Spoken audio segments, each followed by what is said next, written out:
రైట్గా ఒంగోలులో director RGV విచారణ 3 గంటలుగా కొనసాగుతోంది. న్యాయవాది సమక్షంలో పోలీసులు ప్రశ్నిస్తున్నారు. వ్యూహం సినిమాకు ఫైబర్ నెట్ నుంచి 2 కోట్లు కేటాయించడంపై ఆరా తీస్తున్నారు.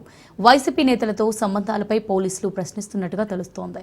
వ్యూహం సినిమా ప్రమోషన్స్ లో కూటమి నేతల మార్ఫింగ్ వీడియోలను ఫోటోలను షేర్ చేసిన ఆర్జీవీపై గత నవంబర్లో కేసు ఫైల్ అయింది. మదిపాడు పీఎస్లో వర్మపై గత నవంబర్లో కేసు నమోదు కాగా నవంబర్ 19, 25న ఆర్జీవీ విచారణకు గైర్హాజరయ్యారు. ఆ తర్వాత అరెస్టు కాకుండా ముందస్తు బెయిల్ పొందారు. ఈ నేపథ్యంలో పోలీసుల విచారణకు సహకరించాలని హైకోర్టు ఆదేశించడంతో నేడు విచారణకు హాజరయ్యారు ఆర్జీవీ. 3 గంటలుగా విచారణ కొనసాగుతుండటంతో ఆర్జీవీ స్టేట్మెంట్ రికార్డ్ చేస్తున్నట్టుగా తెలుస్తోంది.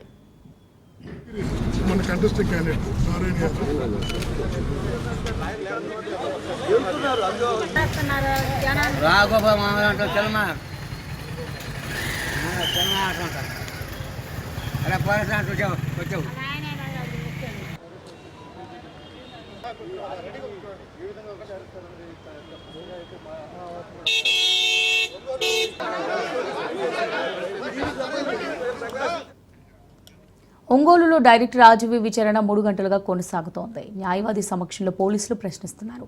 వ్యూహం సినిమాకు ఫైబర్ నెట్ నుంచి 2 కోట్లు కేటాయించడంపై ఆరా తీస్తున్నారు. వైసీపీ నేతలతో సంబంధాలపై పోలీసులు ప్రశ్నిస్తున్నట్టుగా తెలుస్తోంది. దీనికి సంబంధించి మరిన్ని డీటెయిల్స్ మా రిపోర్టర్ సురేష్ అందిస్తారు. సురేష్.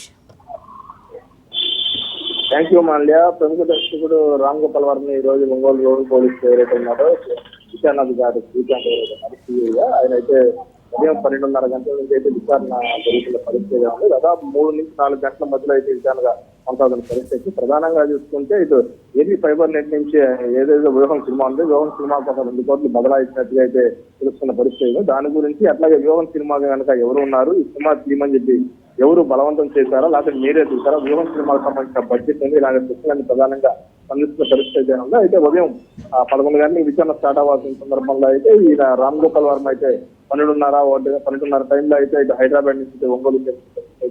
మధ్యలో ఏదైతే మధ్యపాటు మండలం గుండాపడి గ్రోత్ సెంటర్ ఏదైతే వైసీపీ నాయకులు ఎవరైతే ఉన్నారో ఇటు జిల్లా కూచేపల్లి సుధీర్ శివరెడ్డి భాస్కర్ రెడ్డి ఇతర వైసీపీ నాయకులు అయితే ఆయనకి ఆహ్వానం పలికారు. అట్లాగే శివరెడ్డి భాస్కర్ రెడ్డి కొంతసేపు ఇటు రామ్ గోపాల్ అయితే పర్సనల్ గా మాట్లాడిన పరిస్థితి కనపడుతుంది.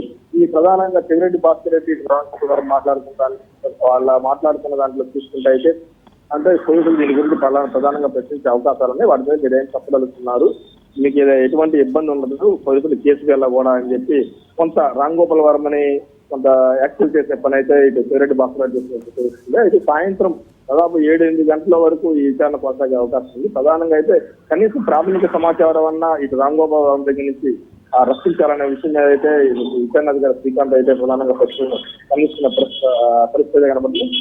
దాదాపు 50 ప్రశ్నలు రామ్ గోపాల్ వర్మని అడగడానికి సిద్ధం చేస్తున్నట్టు కూడా మనకు తెలుస్తుంది. Amulya. Right, thanks for the update Suresh.